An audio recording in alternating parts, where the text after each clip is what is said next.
क्या कर रहे हो? क्या कर रहे हो? वो दिखाइए, वो दिखा, कैमरा पर्सन पर दिखाइए, दिखाइए।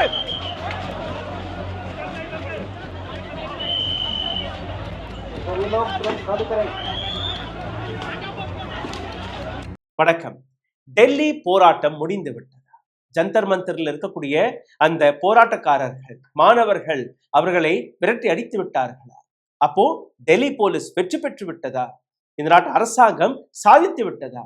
இதற்கு மேல் நரேந்திர மோடியை கேள்வி கேட்பதற்கும் தர்மேந்திர பிரதானை ரெசிக்னேஷன் கேட்பதற்கும் யாருமே கிடையாதா என்கிற இந்த கேள்வி உங்கள் மனதில் வரலாம். ஆனால் நேற்று நடந்த அந்த அட்டூழியம், நேற்று நடந்த அந்த அராஜகத்திற்கு பின்பு ஒட்டுமொத்த இந்தியாவே இன்னைக்கு கொந்தளித்து நிற்கிறது. எந்த எதிர்கட்சிகள் எதுவுமே செய்ய மாட்டார்கள் என்று நினைத்து வந்தீர்களோ, அல்ல ஒரு ப்ராபகண்டா வழியாக எடுத்துக்காட்டி வந்தார்களோ, அதே ஆப்போசிஷன் லீடர்ஸ் இன்னைக்கு ரோட்ல இறங்கி இந்த நாட்டு மாணவர்களுக்காக குரல் கொடுக்க தொடங்கிவிட்டார். ஜந்தர் மந்தர்ல அபிஜித் தீப்கே, காக்ரோச் ஜனதா பார்ட்டி, இந்த நாட்டு மாணவர்கள் சோனம் வாங்சு வழியாக நடக்கக்கூடிய அந்த போராட்டம் மீண்டும் ஒரு முறை அதே இடத்தில் நடந்து கொண்டிருக்கிறது. இன்னொரு புறம் டெம்பிள் யாதவ் போன்ற எம்பிக்கள், சந்திரசேகர் ஆசாத் போன்ற எம்பிக்கள், அவர்களுடைய போராட்டம் அடுத்த லைன். இதையும் தாண்டி ராகுல் காந்தி நேரடியாக நரேந்திர மோடியின் வீட்டை முற்றுகையிட்டிருக்கிறார். காங்கிரஸ் ராகுல் காந்தி, பிரியங்கா காந்தி, பவன் கேரா, மல்லிகார்ஜுன் கர்கே போன்ற அனைத்து மூத்த தலைவர்களும், காங்கிரஸை சார்ந்த தலைவர்கள் நேரடியாக நரேந்திர மோடியை வீட்டில் ஹவுஸ் அரெஸ்ட் செய்து விட்டார்கள்.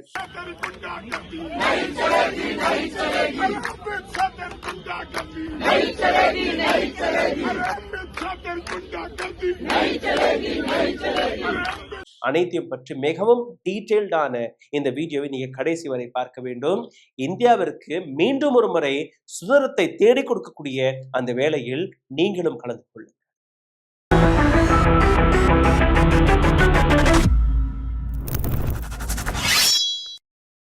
நேற்றிலிருந்து எந்த விதமான புரபகண்டாவை நாம் பார்த்து கொண்டு, டெல்லி போலீஸுடைய பதில் என்ன, கோதி மீடியாவுடைய பதில் என்ன, அராஜகம் பிடித்த, அகங்காரம் பிடித்த நரேந்திர மோடியின் பதில் என்ன? எதுவுமே கிடையாது. அனைத்துமே பொய், கட்டுக்கதைகள். இதைத்தான் நீங்க பார்த்து வருகிறீர்கள். என்னுடைய முதல் படத்தை பாருங்க. ஜந்தர் மந்திரிலிருந்து வெளிவரக்கூடிய இந்த காட்சிகள். ஒரு புரபகண்டா நடக்கிறது. ஜந்தர் மந்தரில் மாணவர்களை கலைத்து விரட்டி விட்டார்கள் என்று கிடையாது. அடி வாங்கி, உதை வாங்கி, மிதிபட்டு, இடிபட்டு அந்த மாணவர்கள் வீட்டுக்கு போகவில்லை. அனைத்து மாணவர்களுமே ஜந்தர் மந்திருக்கு போனார்கள். ஜந்தர் மந்திரிலிருந்து அந்த போராட்டத்தை மறுபடியும் எடுத்து நடத்தி வருகிறார்கள். எந்த மேடையில் சோனம் வாங்சு அவர்கள் அமர்ந்திருந்தாரோ அந்த மேடையையும் இந்த கோழை அரசாங்கம் சின்ன பின்னமாக்கியது, அழித்தது. அந்த மேடையை இரவு 10:30 மணிக்கு மீண்டும் அதை எடுத்து நிறுத்தினார்கள். அந்த நேரத்திலிருந்து இன்னைக்கு வரை, இந்த தருணம் வரை நரேந்திர மோடியின் அரசாங்கத்தால் அவர்களை தொடக்கூட முடியும். காரணம், இது பயப்படக்கூடிய கோழை கூட்டம் கிடையாது. இது RSS சங்கிகளுடைய கூட்டம் கிடையாது. வெள்ளைக்காரர்களிடம் பென்ஷனுக்கு கையேந்திய கூட்டம் கிடையாது. இந்த நாட்டிற்காக, சுதந்திரத்திற்காக போராடிய கூட்டம். அதே கூட்டம் மீண்டும் ஒரு முறை வந்திருக்கிறது. சந்திரசேகர் என்கிற பெயர், பகத்சிங் என்கிற பெயர்ல, சரோஜினி நாயுடு என்கிற பெயர்ல, மகாத்மா காந்தி என்கிற பெயர்ல, காமராஜர் என்கிற பெயர்ல, பெரியார் என்கிற பெயர்ல, அம்பேத்கர் என்கிற பெயர்ல ஒவ்வொரு முகத்தையும் நீங்க பார்த்தீர்கள்னா ஒவ்வொரு அடையாளத்தையும் இவர்கள் எடுத்து காட்டுகிறார். ஜாக்கிரதை. இதற்கு மேல் இந்த நாட்டு மாணவர்கள் மீது ஒரு அடி விழுந்தால் கூட ஒட்டுமொத்த இந்தியா என்ன செய்யும் என்று சிந்தித்துப்பார். 200 ஆண்டுகள் பிடித்தது வெள்ளையர்களை தூக்கி வீச. உங்களை தூக்கி வீச 200 ஆண்டுகள் தேவையில்லை. எச்சரிக்கை. நேரடியாக ராகுல் காந்தி, பிரியங்கா காந்தி, மல்லிகார்ஜுன் கர்கே, பவன் கேரா போன்ற அனைத்து தலைவர்களுமே பயந்தாங்கோலி, பயந்து ஓடி ஒளிந்த நரேந்திர மோடியின் வீட்டை முற்றுகையிட்டிருக்கிறார்கள். நரேந்திர மோடியின் பாதுகாப்பிற்காக இப்போ அங்க புரொட்டஸ்டை கண்ட்ரோல் செய்வதற்காக அங்க போலீஸ் பாதுகாப்பை பலப்படுத்தி இருக்கிறார்கள்.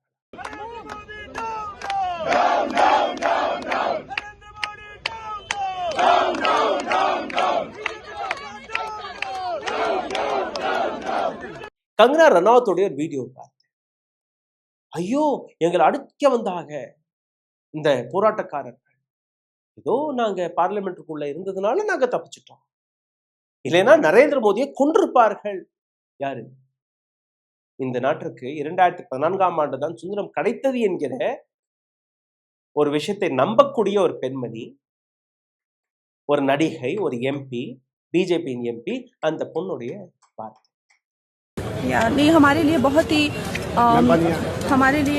बहुत ही ज़्यादा एक, आप लोग भी अंदर थे, आप लोगों ने देखा कि सब लोग कितना घबरा गए थे और गेट्स भी बंद कर दिए गए थे और सब जो पार्लियामेंटेरियंस हैं वो भी अंदर कैद हो गए थे और हमें जब एडजर्न भी हुआ हम कहीं मूव नहीं कर पा रहे थे। आप लोगों ने देखा किस तरह से मॉब जो है किस तरह से जो है अटैक करता हुआ अंदर हम पे भी। कल एक वक्त तो ये था, हम सब कहेंगे कि कुछ डर गए थे सब कि शायद अटैक कर देंगे हम पर या किस तरह से करेंगे, तो लेकिन मैं दिल्ली पुलिस की सराहना करती हूँ। उन्होंने जो है हमारे बीच में शील्ड बनकर खुद पर जो है पथराव कह लीजिए या चोटें खाई, लेकिन जनमानस को कोई हानि नहीं होने दी, मैं ये कहूँगी। तो उनके लिए मैं இவர்களெல்லாம் எம்பியாக நாம் பார்ப்பது நம்மளுடைய தலையெழுத்து. சரி, இன்னொரு பக்கம் இதே பார்லிமெண்டில் இருந்து வெளிவரக்கூடிய இன்னொரு மிக முக்கியமான காட்சி, தனியாக ஒரு நபர் மீசையை முறுக்கி கொண்டு தன்னுடைய பேருக்கு ஏற்றபடி அவரும் ஒரு போராட்டத்தில் இறங்கிவிட்டார். சந்திரசேகர் ஆசாத், பீம் ஆர்மியோடைய சீஃப், நேற்று இரவு 11 மணியிலிருந்து அம்பேத்கர் சிலைக்கு கீழே பார்லிமெண்ட்டுக்குள்ளேயே தனியாக போராடி கொண்டிருக்கிறார். இந்த நாட்டு மாணவர்களை எப்படி நீங்க கை வைத்தீங்க? இந்த நாட்டு மாணவர்கள் மீது எப்படி நீங்க தாக்குதலை நடத்தினீர்கள் என்கிற அந்த ஒற்றை கேள்வி, ராகுல் காந்தியுடைய கேள்வி, பிரியங்கா காந்தியுடைய கேள்வி, அகிலேஷ் யாதவுடைய கேள்வி, கேஜ்ரிவாலுடைய கேள்வி, சஞ்சய் சிங்கோடைய கேள்வி, அனைத்து நபர்களுடைய கேள்வி இதுதான். எப்படி எங்களுடைய குழந்தைகளை நீங்க அடிக்க போச்சு?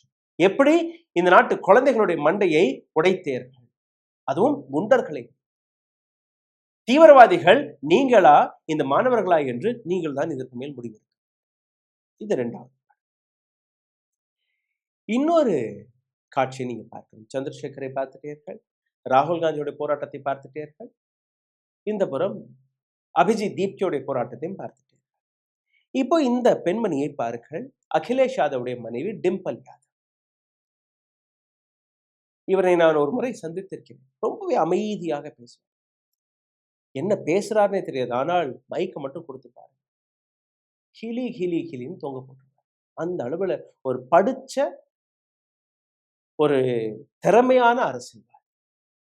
ஆனால் என்னுடைய 26 வருட பத்திரிகை துறையில் இந்த மாதிரி மாணவர்களுக்காக கண்ணீர் கலங்கின மட்டும் இல்லை, தன்னுடைய தம்பி, தன்னுடைய அம்மா, தன்னுடைய குழந்தை எப்படி கீழே விழுந்தா எப்படி பதறுவோமோ அந்த பதற்றத்தை நேற்று இந்த பெண் முகத்தில் அப்படியே ஒரு நபர் படுத்து, அந்த வீடியோ இருக்கு, நீங்க பாருங்க. அடிபட்டு கலக்கிறான். அந்த பொண்ணுக்கு தாங்கள் அப்படியே சட்டை பட்டனை கலட்டி அப்படி நெஞ்சு உருவி விட்டு அந்த வேதனையில் இருக்கக்கூடிய அந்த பையனை எப்படியாவது காப்பாற்றணும் என்கிற அந்த துடிப்பு, அம்மா, அக்கா, தங்கை, அந்த உணர்வு அந்த முகத்தில் எனக்கு தெரிஞ்சு. இதே இன்னொரு இடத்துல அப்படியே அந்த இன்னொரு பையன் அப்படியே மேல் மூச்சு கீழ் மூச்சு எடுத்துட்டு இருக்கான். அங்க போய் உட்கார்ந்துக்க. எங்கெல்லாம் இந்த இளைஞர்கள் அடிபட்டு கிடக்கிறார்களோ அந்தந்த இடத்தில் நேத்து டிம்பல் யாதவ் போய் நின்றது, அவர்களுக்கு உதவியது, அந்த காட்சிகளை पानी न पीजिए सर, पानी नहीं, आप लोग भूल जाइए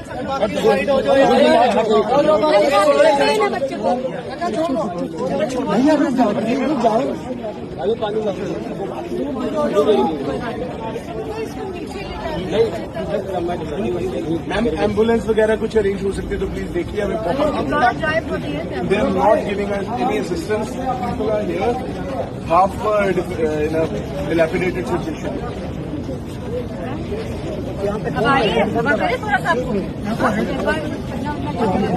अच्छा मैम एम्बुलेंस आ गई है भाई मनाया जाएगा। हम लोग शांतिपूर्वक अपना आंदोलन कर रहे हैं। लेकिन इतनी बुरी तरह से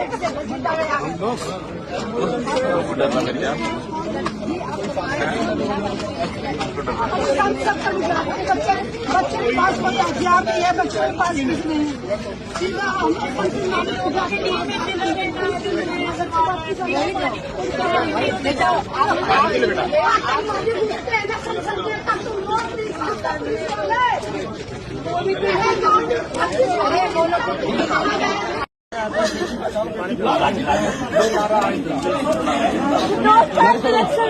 सरकार के होते हुए एक लोकतांत्रिक देश में मेरी ये हालत है, और वो भी इन पुलिस वालों की वजह से। पानी P low, you able to speak, ठीक है? Have some water, you able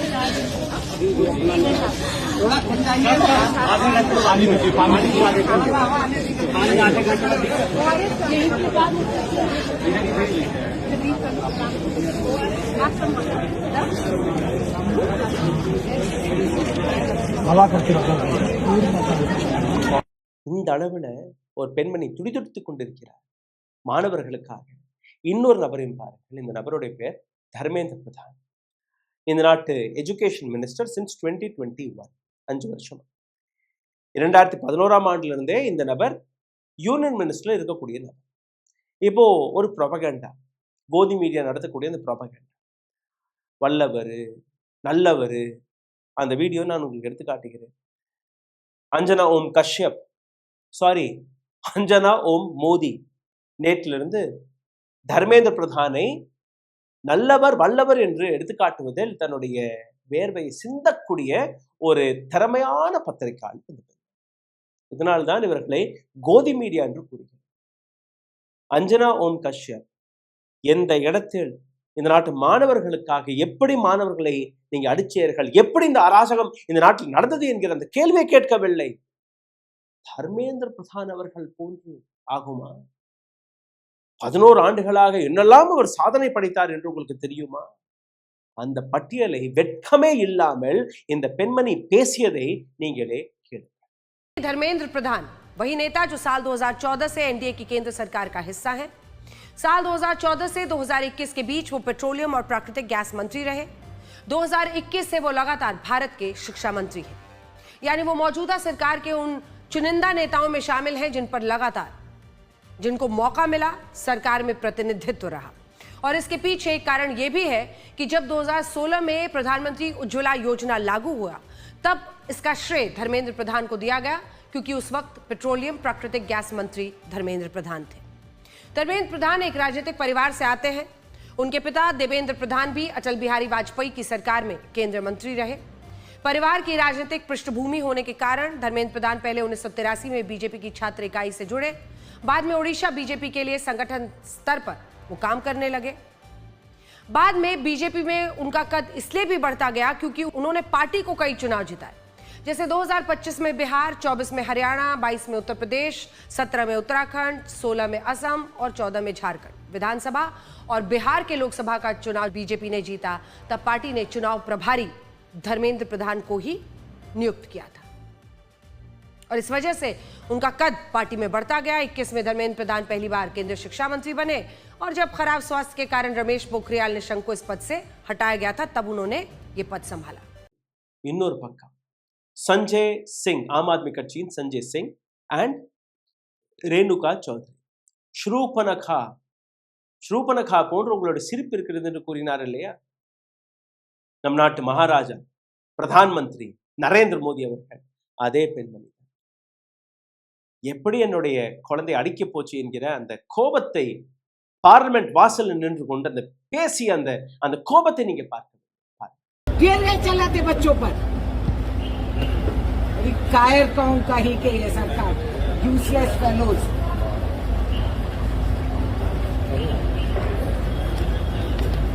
किसानों पे वाटर कैनन, स्टूडेंट्स पे टीयर गैस। वाह रे वाह, क्या ताकतवान सरकार है। बच्चों पे लाठी चलाने हाँ, बस वाले यही। डरपोक होती है बहादुरी।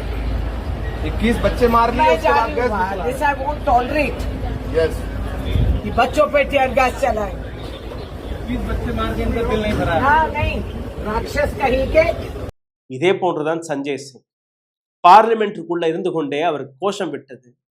இந்த பார்லிமெண்ட் பிஜேபியுடைய பார்லிமெண்ட் கிடையாது, இந்த பார்லிமெண்ட் எங்களுடைய பார்லிமெண்ட், இந்த நாட்டு மக்களுடைய பார்லிமெண்ட், உங்களுடைய தனி சொத்து போன்று இதை பார்க்காதீர்கள் என்கிற ஒரு எச்சரிக்கை கொடுத்தார்.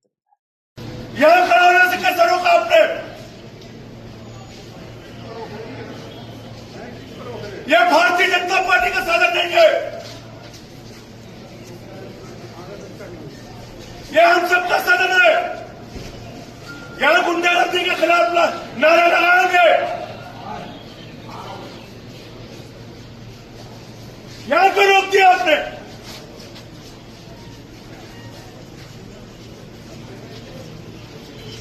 प्रधानमंत्री जो लोकतंत्र में गुंडागर्दी नहीं चलेगी, अरे लोकतंत्र में मोदी शाही नहीं चलेगी, अरे लोकतंत्र में मोदी शाही नहीं चलेगी।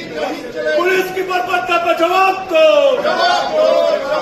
पुलिस की गुंडागर्दी का जवाब दो।